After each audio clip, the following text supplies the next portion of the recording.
have you ever wondered if that quiet feeling of unease is actually your soul trying to speak to you? Welcome to Personal Development Mastery, the podcast that helps intelligent, busy professionals develop self-mastery and gain clarity so you can thrive in a fulfilling and purposeful life. I'm your host, Agi Keramidas, and this is episode 520.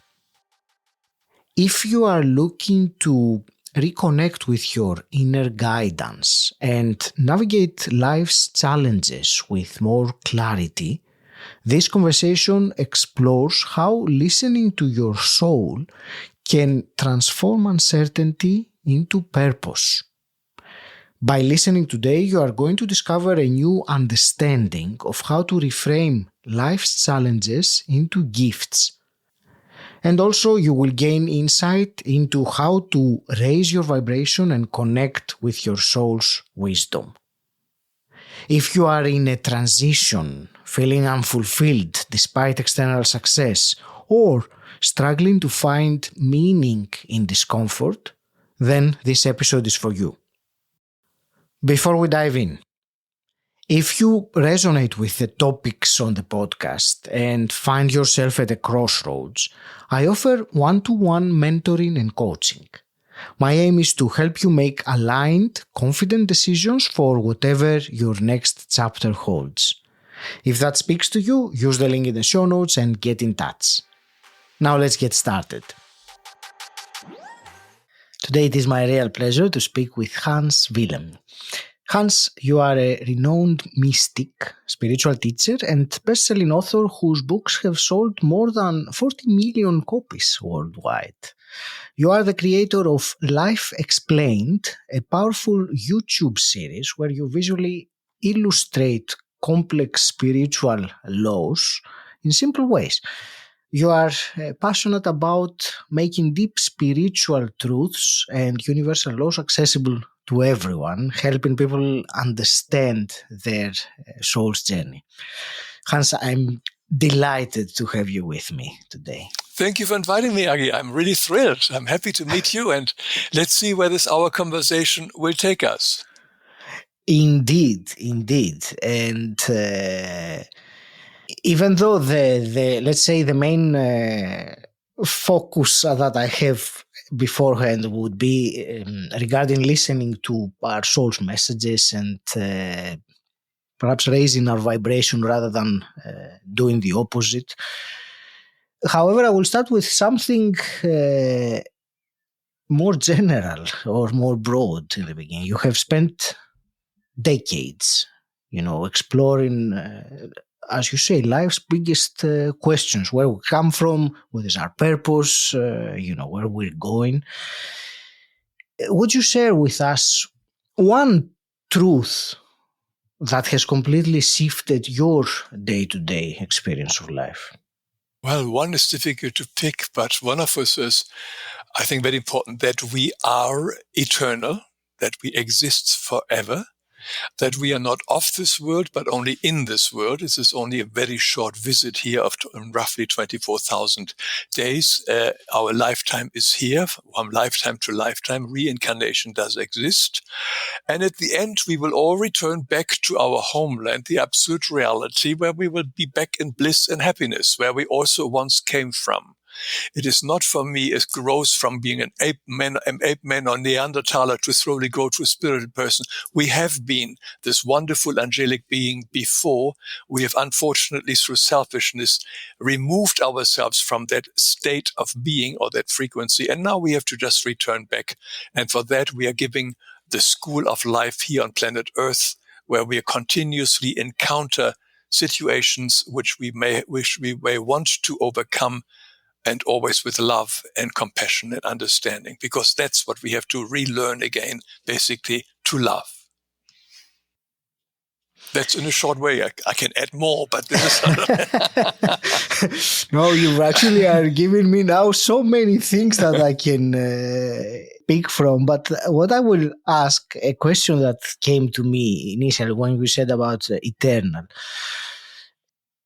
Someone who let's say, understands intellectually, mentally, that yes, I do believe that there is life and then another life, and then we go back and we come to this planet as a school, as you said. However, if one only understands that intellectually and has not really experienced it in some way, it is a little bit, or very much, I suppose, limiting. So I would like to ask, what would you say to someone who, you said it is a big truth that we are internal, someone who, yes, has the mental knowledge, but nothing more than that. I hope my question is No, clear. it's quite clear. I said, and forget it, what I just said. It's not important for you to believe in eternity and that you're an eternal being. Neither do you need to believe in there are many lifetimes. That is not important. What is important is, where are you right now? Are you in a loving relationship to everything around you? You're basically here to learn love and to give love. And it doesn't matter whether we are eternal being and whether you have many lifetimes. That all helps in the understanding and also to navigate through our lives here.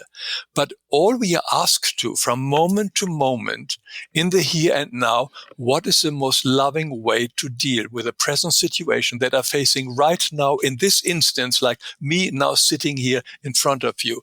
That is all I'm asked to do in the most loving way. Anything else doesn't matter. And I do this not because some God told me that way or somebody mentioned it, which they did, but I do that because I feel better. Loving you makes me feel better. Hating you, disliking you, I get angry, I get upset. So it's in a way, in a selfish way, to love what I do, to love the interaction, to love whatever comes my way, to overcome it with love instead of with hatred, with animosity, anger, etc. So I do that for a very practical reason. Love is the only way forward. And that we can do from moment to moment. And we don't have to believe in any spiritual stuff whatsoever. We do this because we feel better when we do it. Thank you. When you say it like that, a loving relationship to everything around you, people, situations, things that we might not be, we might not like or might not be to our expectations. You use the word love, loving. For me, a word that came up when you were saying that was the word acceptance. So I wanted to ask, what is there the distinction between accepting this situation or any situation or any thing that happens and loving? Is it in between stages? Is it two different things? Is it one thing? Acceptance is a good step in the right direction. But in the end, we will understand that even the most negative situation was a gift for us. Nothing happens in life to us. Everything happens for us. So yes, I do have this horrible situation with my boss. I do have going through a divorce. I lost all my money, and this is not easy to love. But if you really firstly do the acceptance as this is where I am, and now what can I do about it? And then in retrospect, many years later, many days later, maybe next moment, realize, oh, thank God, I got divorced from this woman. I lost the job because I found something better, etc. I lost the money because I got something else. We find afterwards that everything that happened to us was actually a blessing in disguise. We didn't see it at a time. We were upset and angry. So in retrospect, we can say loving to that. I just remember a friend of mine who took care of an Alzheimer's wife for a long, long time. And when she died, he was totally exhausted and so on. It was a real traumatic work for like any caregiver. But he says, I wouldn't miss a moment of my life because even if it exhausted me, I was totally depleted of all energy. It was a gift. Now, to be able to say that situation and that compare that to our disadvantages or problems we have at the moment, let's look at them. Can it be that what is happening to us, this negative situation, is actually a gift from heaven? Just we haven't seen it yet, and we need to digest it, work ourselves through it. And then when we have the distance, we will see that everything, absolutely everything is here to help us. Everything is medicine, and everything is here to bring us home. When you are looking at things in retrospect and you realize that it's been a good thing or it happened for the best in the end, that's one thing. However, when we are in the storm of that thing happening, it takes a different kind of the word self-belief comes to mind, or of belief that this situation is for the better and in the future will be better, or it is and that's because it's painful, it takes us where we don't want to go or we don't expect it. Is there something one can do when they find themselves in a situation that you want to do something about it or see it in a different way now and not in retrospect afterwards, which you will? Yeah. Now let's look at it. What are the situations which really, really upset us? It is always something where something is working differently or has worked out differently than we had expected. There may be loss of job, suddenly divorce, etc., illness. We didn't expect it. And we are fighting with all our might to bring the situation closer to our expectation. I want to hold on to the job, onto the partner, etc. It says, so this is where the struggle is. The pain is that we are not willing to accept the new situation. And therefore, all our suffering comes from unfulfilled expectations. But life doesn't care about our expectations. Life gives us what is right for us. So there was a book written in the 60s by Ken Keyes, the Handbook of Happiness, and he gave a wonderful suggestion. He says, change all your expectations into preferences, and you take the sting out of them. He says, I would have preferred to keep my job, but I will now deal whatever is king. I would have preferred to stay married. I would have preferred to have that money. The moment we can honestly say, I prefer it versus it must be the way I want it or my ego wants it, suddenly a lot of weight, a lot of tension will disappear, and we will be more open to face the new situation. So let's look at whatever it is. To your listener, anybody can ask, what is it what really upsets me right now and occupies my mind over and over again? If I truly can say, all right, this was my unfulfilled expectations, but now I would have preferred if it would have gone the other way. Wouldn't it feel much easier and better to solve? Because life does not care what we expect. Our expectations are usually programs which we have picked up from our childhood. These are just only things which we learned. You have to get married. You have to get a good job. You have to get healthy. Name all the stuff which upset us so much. These are all programs which we learned from our teachers, from our parents, from the environment. They were never really ours in the first place. We all, in a way, are the people, because we have taken over all the stuff from other people, and we have never really questioned it. Can we really now question keeping that job? Is it really such a good idea? Could there be an opening for something new? So by questioning our expectations, we may also question all our beliefs and say, where do they really come from? Do they really come from me? Or is it maybe my father's kind of energy still in this one, or my mother's or my grandparents, or the religious beliefs here and so what I have to do? So let's look at that one as well. But the key element, I think the first step is, as you say, acceptance, but we can do it much easier if we change our preference of how we think life should have gone, an expectation into a preference. That is indeed a very powerful reframing. Even the two words, the preference and expectation, they have so much, even though the end goal is the same, the way that they approach it is very different. They have a very different energy. So I think that's a powerful way of reframing and looking at situations. So I appreciate sharing that with us, Hans. Is there a next step from acceptance to actually loving the situation? Well, the tool I'm using, and this is, of course, it's dependent whether other people are willing to, I realize that I'm never alone, ever. I realize that I do have a guardian spirit. I also have a direct connection to Christ and God. And whenever I do have any issues, whatever they need to be overcome, I just go into conference with them and ask them to help me, guide me, see the positive in it, see the positive in every situation. That is the other big helpful thing, because everything has a positive, because the positive is the God element. In every situation, there is a positive. And one of the teaching, Christ explains, look life like a big oil painting. There's a painting, but behind the painting is the linen, the what is the word? It's a canvas. It's a canvas. God is a canvas that carries everything. So always focus on the canvas, and the canvas is white. So in every situation, it can be even war, it can be illness, it can be whatever it is, there is a positive element. And focus on that one. And there, my spiritual guides help me to see and embrace the more positive situation in every situation. So that helps me personally a lot to have at least somebody I can talk with. I can share it. I speak it out loud if necessary, or in prayers or in the meditation.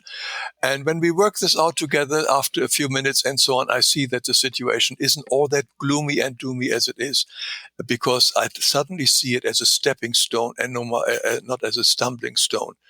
And having seen the positive in the situation and focus on the positive, focusing, as the old saying says, rather on the silver lining than on the cloud, helps us, makes us feel better, and brings us energy and helps us to pull through. Thank you. That is again very, I believe, actionable, Hans, to ask for Help. guidance, help. They want to whatever. help. That's their purpose. You see, the highest form of love is service. And if we see Christ, God, and the spirit beings as spirit beings, they want to serve because that's a natural being.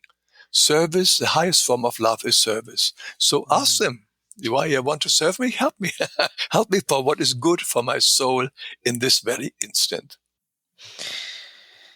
This is wonderful, and I will bring it to, a more specific situation, if you will. And many of my listeners of the podcast are people who are in transition in their life, either in their career, or they have achieved external success but lack fulfillment, and they are searching. So, talking about what we were just saying about the acceptance and even more the loving this situation, what would you further add, for these kinds of people, in terms to love the, shall we say, the uncertainty or the lack of clarity that often a transition involves until a decision is made? Well, you said it. There's only uncertainty until you make a decision. The solution to every problem is to make a decision. I went through it myself. You see, I have been a writer-illustrator for most of my career, and I'm still doing it to a certain degree, but the main books, 200 books or so, I've created over the last 40 years. And I'm now tired a bit about it. I'm kind of repeating my own story. So I says, I've just let go of it. It's enough books now. And I started these videos. Now, these videos bring in no money. They're totally self-supported. I do not ask for donations. I do not sell anything. But they do definitely occupy my mind and my day, because I create these videos. I have got correspondence around the world with people and meet wonderful people like yourself also around the world, which is very rewarding. As I said, this does not bring in money, but I could easily, if one is implied to do something, to put some products in and sell. And so that would be one way of doing it if one needed that urgently. But the key element here, why I feel rather lucky and fortunate, because I'm doing something where I feel it helps other people. And I think that is the key element. I also felt it when I did the writing and illustrating for my books, but I continue it now with these videos. And the important is the love that I give, and that makes me feel happy. Now, if we can't find something in our new career where we can truly feel that this may be of benefit for other people, I think that would be, for me, the most important thing to do than just merely how do I earn more money. But there are also situations in life where that becomes very important. Suddenly things change, and you have to provide for your family overnight. And sometimes the only question is, how do I get the next money to pay for the next bills? And that would be a different situation, and there would be something different to fulfill that. But if one has got time to think and ponder about a change of life, I would, the prime focus for me would be, how can I combine my talents with something that benefits others? That's how I would see it. And then it just takes its own kind of energy. That would be my idea to your question. There are elements or different aspects that one looks when they are in a transition like that. And talents, of course, is obvious to that. But the way that you said about benefiting others, it was a phrase you said that love is that service is the highest form of love. I think that's how you said it. Yes. So it's important, and I just reiterate that in my own words, to keep that very much in top of the list, along with our talents when we... And what you also have, not only the talents, Agi, sorry to interrupt, you also, when you do this in a later time of your life, you have got the quote, a wisdom or experience of life. So it's not only the talents, you also have got experience. And that can be shared, and becoming a mentor and helping those who need some kind of guidance, that would be another way to go. But being mentorship, of course, is a form of service. But think not only about your talents, think also of what you have accomplished in your life, what you can share with others, with your talents, with your skills, and with your with all your life experiences. Mentorship is a form of service. You said I highlighted that. Thank you. Hans, you mentioned your videos and the way that you sketch them, and I will bring the conversation back to that because I was checking some of your videos, and indeed it is a very when there is a visual element at the same time as the narration, it makes things much, much easier. I suppose it applies both to the visual and the auditory people, the way they absorb information, and it enhances it. So I enjoyed watching it, and I will put the link in the episode description because I really recommend. There is a variety of spiritual topics, and if you want, you can speak about that if you want, Hans. However, what I wanted to discuss with you is one particular. I chose one. It was actually, as I was telling you before we started recording, it was out of how many, there were so many there was one that I picked, or it picked me. and it was the title of it was Listen to Your Soul, and I will give a very brief interpretation in my own words, and I would like to hear how you would describe this. That when our soul speaks to us, and sometimes that we feel it or we experience it as boredom or some unease or some feeling that we really don't like. And for most people, the reaction to this is to do something else to take that uncomfortable feeling away. And that something else, it can be all sorts of things. It can be looking at the screen of the phone, to things like alcohol, drugs, shopping, you name it, whatever distracts and of course, you were saying how this lowers our vibration, among the other things that it does. So that's really what I would like to focus the remaining few minutes of this conversation on this on our vibrational level. And I will ask something very direct and practical because I like doing that in my show. How can we raise our vibration or take practices to raise our vibration? And also, what's something we can do to stop lowering it? Perhaps it's the same thing, but I'm just asking in two different ways. Well, the path why we are here on Earth, I alluded earlier, is for self-recognition. We have to find out who we are, why we are here, where we are going, where we come from. And everybody does this in their own time, in their own kind of techniques, in their own ways. And that is part of the reason why our soul continuously communicates with us to guide us to these answers. And one important element is that over time, whenever we do something unloving, negative, so to call it, we create karma. I'm sure most of your listeners are familiar with this. Now, this karma is stored in many places in our body, in our mind, in our soul, in the Akashic records, and most importantly, in the planets of the material universe. That's where all the karma is stored. And when these planets move and come into constellation, or when they're full, they download that karma back to the sender.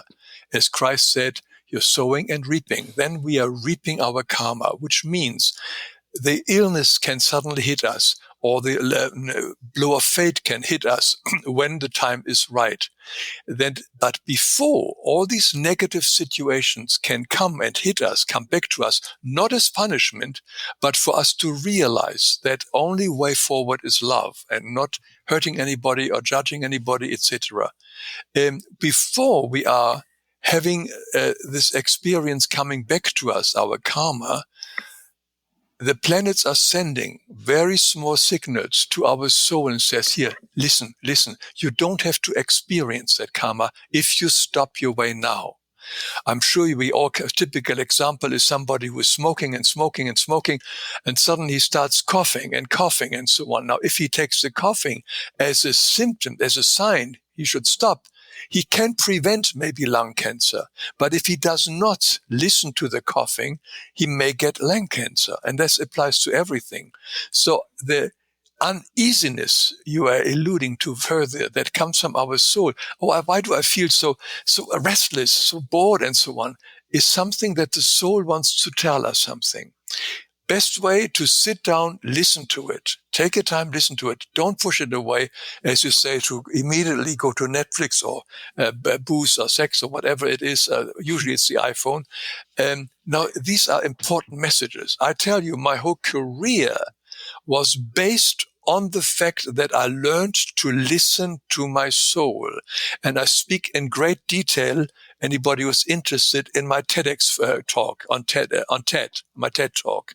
If you go Hans Wilhelm TED Talk, I speak about boredom, because boredom is one of these uneasy feelings.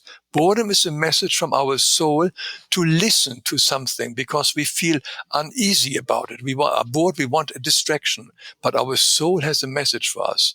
Forcing ourselves to sit down, what does this message have to do? And as I went back there, I realized certain situations from my childhood, which I then later turned into the animal world and made books out of it and created a whole career just by listening to my soul.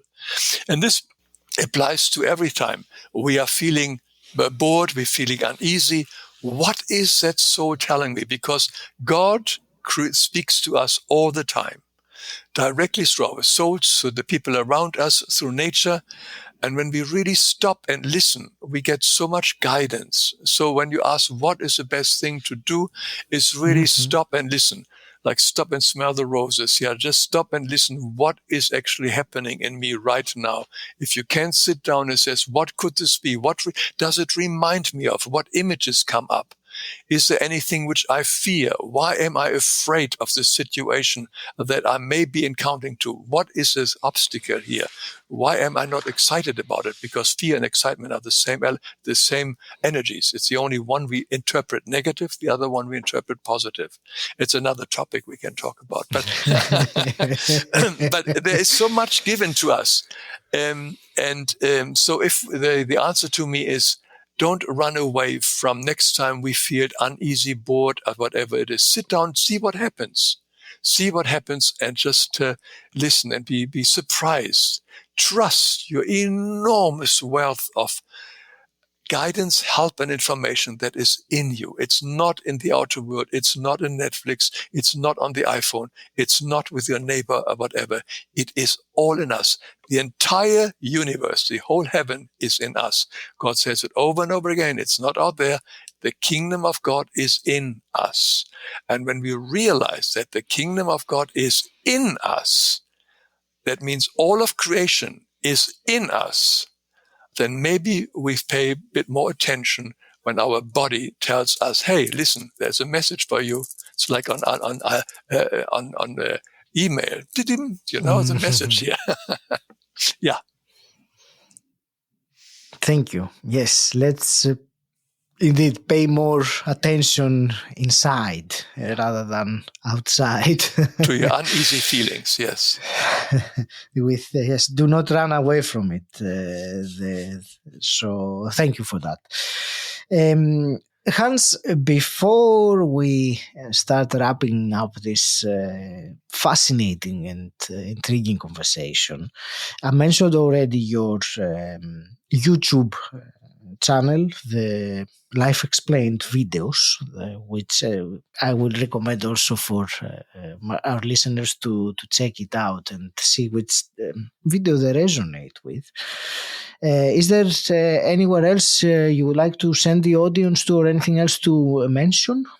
Well, the YouTube is the best. If they just punch in my name, Hans Wilhelm, and they will come to the channel, or they go to my website, lifeexplained.com. There is more written about it. There is why I made these videos, a history, some testimonies. There are the books which I mentioned. There are links to these books, etc., and all the information where it comes from. So if anybody is more interested what the source of the material is that I share, they may want to go to my website, lifeexplained.com. It is all there. I'm not, as I mentioned earlier, I don't sell anything. There's nothing to join, and I don't ask for donations. So I just want to make it very clear that this is a total work of love. Thank you. Hans, I have also two quick questions I always ask in the end. And the first one is, what does personal development mean to you? Self-recognition, I said earlier. We don't have to go anywhere. We are already a spirit being. And when we recognize all the little, mistakes we have done in the past and clear them up, we automatically come to a higher vibration. So for me, the important one is self-recognition. That is my development. And hypothetical question, if you could go back in time and meet your 18-year-old self, what's one piece of advice you would give him? Always trust the divine guidance, which is with you all the time. You are never alone. I think that's the important thing. You are never, ever, ever alone, even if it feels that way. But they're there. They're waiting for you. They may not do everything like a genie to help you, will give you the right person, the right richness, and so on. But they guide you to the right things of what you should do next. And you are never alone. So I think that is an important one. And everything is here. When everything works out well, when we learn for the Christ major prayer, his prayer, the Our Father says, "Thy will be done." When we learn to surrender to these words in our difficult situations in life, "Thy will be done," everything will solve itself automatically. Hans, I want to thank you very much for this conversation. And earlier on I mentioned the word wisdom, which you very, very modestly said it's more knowledge. But I will thank you for your wisdom. At least from me, for my perception, it's been delightful and very useful. I want to wish you all the very best with this simplifying spiritual topics and this product of love that you're doing with your channel now. I will leave it to you for your parting words and any last message you want to give to the listener of this conversation. Agi, I think we covered so much stuff in it. I don't think there is another thing to be put on top here. But I want to say thank you so much for having invited me. It was a great pleasure to be on your show and also to have met you personally. Hope we meet again sometime in the future and continue our conversation. In the meantime, I send all my love to all your listeners and viewers, and hope you will find some help in my videos if you choose to look them up.